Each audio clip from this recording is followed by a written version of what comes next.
Hola desde el lugar del mundo donde estén, yo soy Lorena Ferrari. Y yo soy Leticia Spinetta. Bienvenidas a Nos Encontramos Viajando, un podcast de viajes y empoderamiento. Y hoy el viaje va hacia atrás, al momento de nuestros antepasados. Ay, qué bueno, me encanta la idea. Justamente, Cali, la chispa de este episodio fue tu introducción en el episodio anterior cuando nos hablaste de tu abuelo. ¿Querés verlo? Claro que sí, vamos por ahí. Vamos a verlo. Si yo recuerdo bien, vos eso ya de chica lo vivías, porque vos pasaste tiempo de tu vida en Córcega también. No viví en Córcega, sino que iba todos los veranos con mis abuelos. Entonces era una incursión, estaba totalmente inmersa en, en el mundo de mi abuelo, porque íbamos a su casa natal, ¿no? Siempre amó a su tierra, mi abuelo, pero no pudo volver a vivir en su casa porque él peleó durante la Segunda Guerra Mundial y después se quedó en Francia. Él cuando llegué a Francia, pues de hecho, directamente dentro del ejército, debió haber vivido algunas escenas o circunstancias un poco xenofóbicas por lo que hablaba con un acento. Hablaba muy bien francés, pero siempre tenía su acento corso. Y también de quedarse en París, fue que él decidió nunca enseñarnos ni a sus hijos ni a sus nietos su idioma nativo. Entonces, todo eso me ha llamado mucho la atención, su amor para su tierra natal y a la vez no compartir, es decir, hay zonas de silencios. Hay cosas que nos ha contado, pero siento que tengo muchísimas preguntas todavía que hubiera podido aclarar en la época en que todavía estaba vivo y que en el momento no se me ocurrió ni él tampoco decidió hablarme de todos los pasos de su vida para llegar a vivir cerca a París y pasar todo el resto de su vida cerca a París, aunque su corazón todavía estaba súper atado a Córcega y tratando de poner orden a mis recuerdos de lo que él ha podido contarme, me doy cuenta de que me faltan todas sus emociones, me falta cómo se ha debido sentir cuando hizo, no sé cómo se dice eso en español, el D-Day. Si explicamos la situación, llegaron muchos barcos a orilla del mar Mediterráneo, en la costa francesa. Normandía es el más conocido, pero en el sur de Francia también. O sea, los alemanes estaban atacados por dos lados a la vez. Eh, y él participó de eso, estaba en uno de estos barcos, tuvo que saltar al agua con todo su equipaje e irse haciendo un campo entre las bombas, bueno, y vio una cantidad de cosas horribles de soldados que conocía que fueron matados, por ejemplo. Entonces, trataba yo de hacer como una retrospectiva dentro de los recuerdos de lo que él me ha contado. O sea, la fuente original se perdió porque tengo unas pistas de lo que él me contó y siento que él me ha camuflado otras cosas. Es decir, volvía siempre a lo mismo, volvía a contarme siempre las mismas cosas, pero hay muchas otras que faltaban. Como te digo, ¿cómo se ha sentido? En 15 de algún mes de 1944 llegaron ellos, diferentes unidades, a liberar el sur de Francia. Y entonces esto, y después este primer día, y después los combates, volviendo a subir hacia el norte todo el tiempo para liberar toda Francia, toda la parte fronteriza entre Francia e Italia y después Francia y Alemania. Me faltan un montón de datos para entender cómo un corso que vivía con sus cabras en armonía con la naturaleza, fue como proyectado en este horror que es la guerra y le tocó y es un superviviente. Y después de eso hizo su vida como podía, tuvo hijos y demás. Y a pesar de toda la carga que había pasado, pues logró construir una familia, logró compartir eh, valores. Ay, qué bonito volver a ver este video. A mí también me gusta mucho y me resuena porque en mi familia pasó lo mismo. El abuelo de mi papá vino a los 24 años de Italia después de la Primera Guerra y no hay una razón por la que se sepa que él vino. A veces pregunto y me dicen porque tenía una novia en Sicilia y la familia le hizo la vendetta. Otro momento me dicen los que vinieron de la guerra después no hablaban y no hay una razón. Y cuando vino a Argentina tampoco pasó el idioma en la familia. De hecho, yo soy la primera generación después de que él llegó a sus 24 años a Argentina, que de hecho 24 años fue la edad que yo me fui a Alemania, que quiso aprender italiano, que quiso volver a tomar contacto con sus raíces. Sí, entiendo, y debe ser el mismo caso para muchos emigrantes de esta época que llegaron a Argentina y no transmitieron tanto. Y es interesante lo que comentas porque puede hacer un paralelo con los franceses que por lo general nunca han conocido estas situaciones, no han necesitado salir huyendo del país por cuestión de dictadura duradera. No podemos decir que la situación de la Segunda Guerra Mundial haya permanecido suficiente tiempo como para que generaciones sigan saliendo del país para rebuscarse la vida en otros lugares. Entonces, me suena mucho lo que estabas diciendo porque yo sé que también fue el caso de unos españoles, de los portugueses también, que en su momento muchas personas salieron de sus países para huir de la dictadura o de la pobreza. Los españoles, los italianos, los portugueses se tuvieron que readaptar donde iba a vivir. Y los franceses más bien estaban por el otro lado, como recibiendo a estas olas de inmigrantes que llegaban para, bueno, vamos a hablar de un punto específico en la historia, que llegaban después de la Segunda Guerra Mundial para ayudar a la reconstrucción del país. Y se sabe que la recepción por parte de los franceses no fue siempre de la mejor, porque se escuchaba y se transmitió esta idea hasta hoy en día también. Es una idea persistente de que el extranjero llega a tu país para quitarte el trabajo.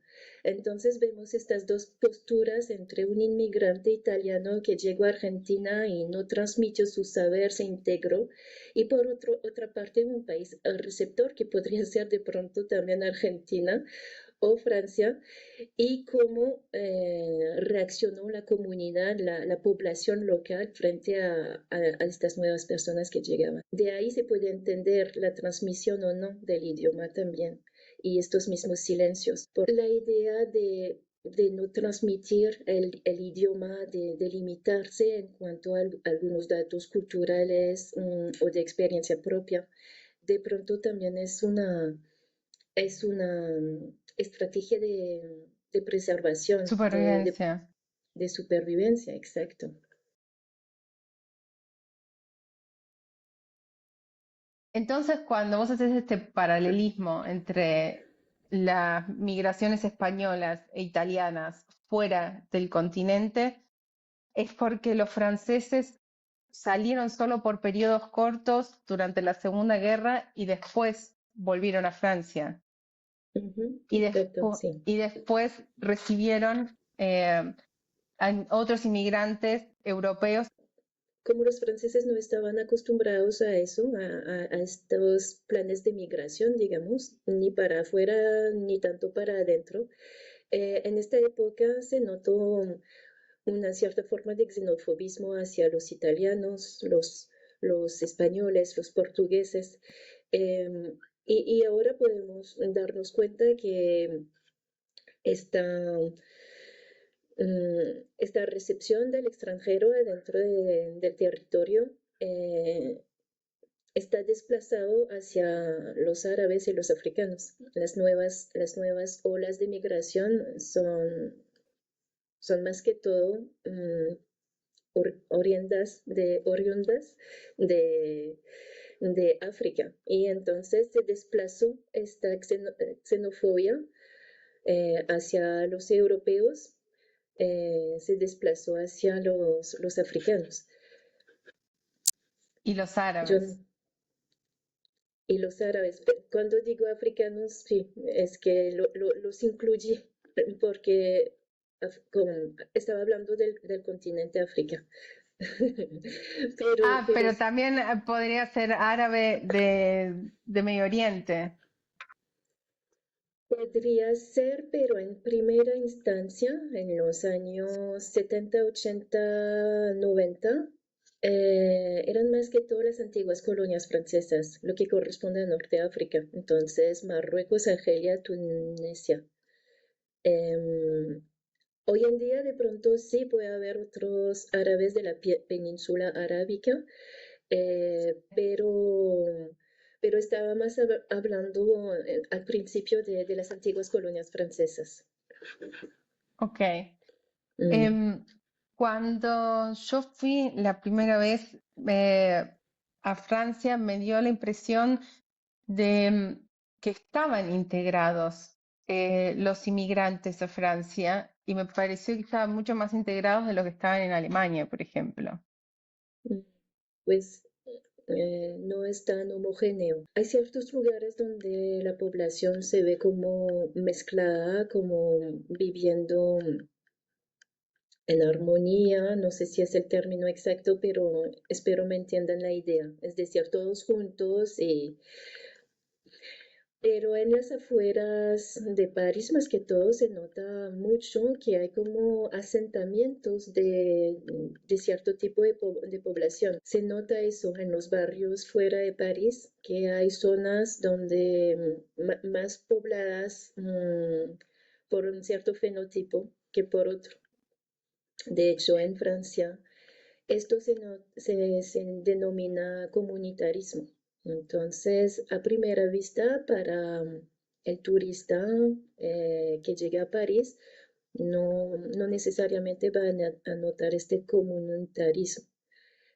Hay ciertos lugares donde sí realmente se nota. El barrio Marruecos, el barrio de Malí, donde se venden ciertos tipos de productos. Bueno, entonces ya pasando el tiempo uno se da cuenta de eso, de estos barrios específicos a una cierta cultura. Pero estas migraciones que vinieron del norte de África, o del norte, de toda África, ¿no pensás que a diferencia de cuando tu abuelo migró o los italianos migraron a Francia, es distinta a que ellos sí tratan de mantener las raíces de que siguen hablando su idioma o hay algo que yo desde afuera no puedo llegar a ver tampoco? Podemos ver que eh, en mi generación y una década todavía después, hubo una decisión del Ministerio de Educación de, de hacer programas de integración Sí. de todas las orígenes de las personas, de entender que somos iguales bajo la bandera francesa. eh, em, es decir, la bandera francesa como concepto de unificación, que no importa el tono de piel, que debemos respetar los unos a los otros.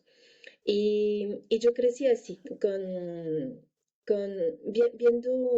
viendo las cosas tal como me las enseñaban de una forma muy normalizada, eh, que que llevabas sencillamente hacia el respeto al otro. Cuando tenía conversaciones familiares, en las generaciones anteriores me decían, sí, a ti te fue más fácil normalizarlo porque así quisieron que lo vieras en la escuela, con las instituciones y demás. Pero nosotros vemos que no es tan así, que se pierde la identidad francesa por todas estas olas de personas migrantes y que llegan a Francia. Entonces, em, es interesante ver cómo la sociedad francesa está dividida frente a esta cuestión de migración. Para unos es intolerable, inaceptable y para otros es, no es un tema, es, así son las cosas. Todos tenemos el derecho a vivir aquí y más bien seguir avanzando, viendo em,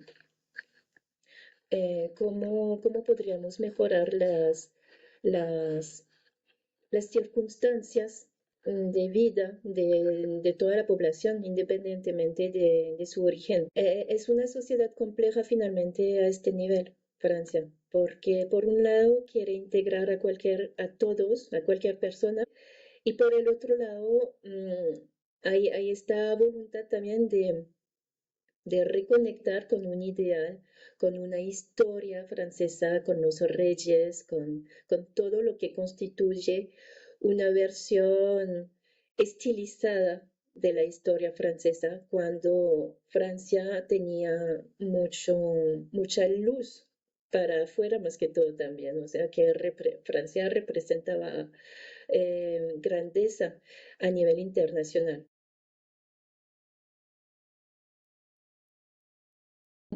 Volviendo a tu abuelo, Ujú, em, vos siempre haces la diferencia entre Córcega y Francia. De hecho, vos decís, mi abuelo fue a Francia tomando Córcega como un lugar distinto.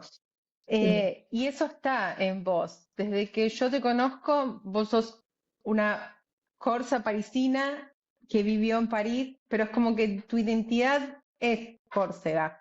¿Qué ves vos que fue, y con todos esos silencios, distinto en tu vida? Me sentí muy empática hacia él porque sentí todas las etapas dolorosas que le tocó vivir.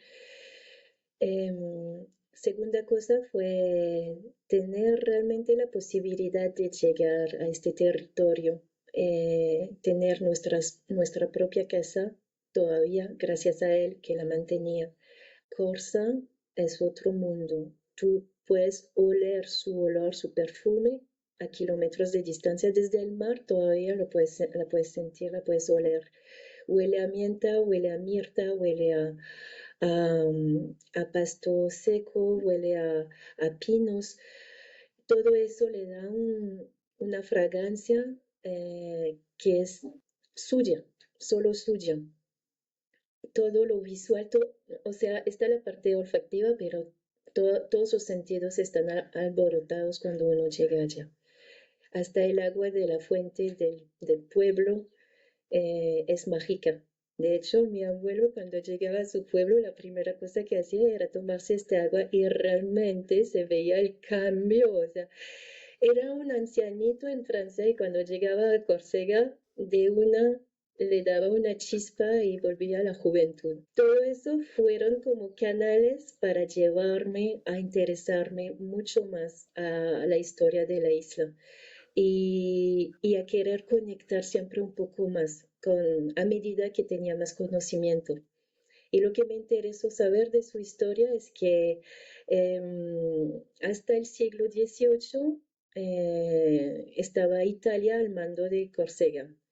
Y no Italia como la conocemos hoy en día, sino la República de Génova. Entonces ellos se comportaban como colones, colonizadores, o sea, sacaban lo que podían de la isla y la isla vivía como podía porque no beneficiaba de la parte económica.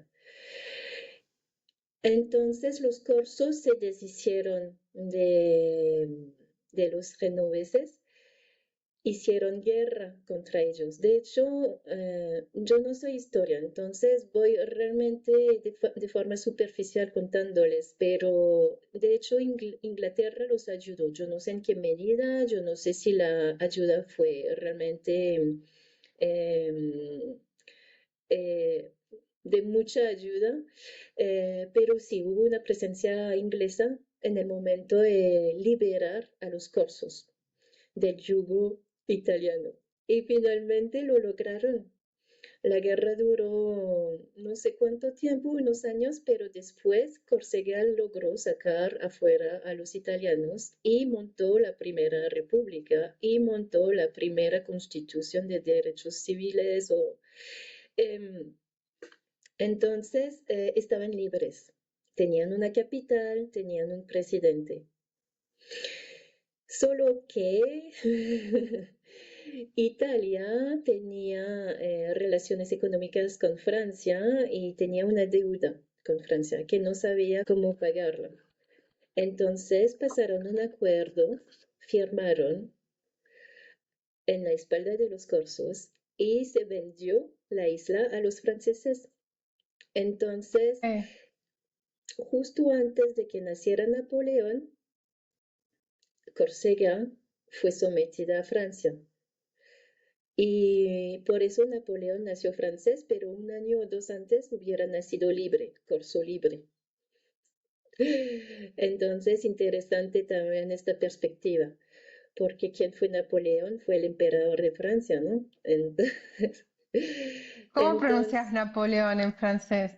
Napoleón, Ah, Napoleón Bonaparte. Córcega se dice Corse. Sega en corso se dice Corsica. con esto de las migraciones y de la identidad y de los territorios, qué absurdo parece cuando vamos atrás en el tiempo, estas identidades que tenemos que están creadas de movimientos, a partir de movimientos. Sí, claro, y eso para solo conectar con Napoleón, qué gracioso verlo así, que fue emperador de los franceses, nacido en Córcega, que hubiera podido nacer italiano en su momento. Entonces, realmente yo creo que tenemos que tener eso presente en la memoria, en la mente, ir más allá de nuestros orígenes, porque finalmente no es lo que importa es poder estar adecuándonos, comunicándonos con los demás y compartir de forma humana. Fuimos criados por estas personas que desembarcaron en la costa del Mediterráneo, que vinieron en un barco a Argentina, que también podrían haber venido esclavizados a América Latina. Mm, Venimos acarreando eso. Atrás de esas personas hay una historia que muchas veces, como pasó con nuestros abuelos, no son contadas. Saber de dónde venimos es sumamente empoderante. Cuando podemos ver de dónde viene nuestra familia, podemos ver las estructuras en donde fuimos creados. Si ellos vinieron de contextos de escasez, lo más probable es que nos hayan enseñado con la misma mentalidad. Y al reconocer que son creencias limitantes de ellos y no nuestras, podemos ir atrás de nuestros sueños. Por otro lado, cuando los vemos, cuando conocemos su historia, tomamos fuerza y vemos que esas personas que tanto lograron dejaron algo adentro nuestro. Sos el resultado de todas esas historias que fueron atrás de un futuro mejor. Y con todas las almas que están dando vueltas ahí arriba, vos tuviste el privilegio de venir y reencarnar en esta vida. Sí, por eso aprovecha el tiempo y la fuerza que te pasaron quienes estuvieron detrás tuyo. Y recuerden que tanto nosotras como ustedes, a ustedes mismas, nos encontramos viajando. Hasta la próxima. Hasta luego.